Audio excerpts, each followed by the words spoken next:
Okay, so today I want to talk to you about how we use stitch markers and why we put them in our knitting. So quite often we put them in our knitting to show us where a change in pattern happens. And I've got a lot of my blanket patterns have a border that continues up the side of your knitting. And quite often that's 5 or 6 stitches. So I'm just looking here, 1, 2, 3, 4, 5, 6 stitches. I'm just going to knit a stitch and then I'm going to put a stitch marker in.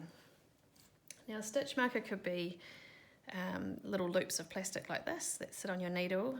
There's some beautiful decorative ones around, and if you don't have any of these to hand, you can just take a little piece of contrasting coloured yarn and pop that on your needle as well.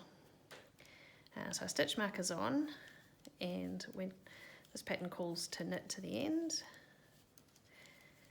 and when I turn over and knit back, I hit that stitch marker, I know that I need to change the stitch that I'm doing. So my pattern says knit to stitch marker and then purl. So I'm just going to knit across to my stitch marker.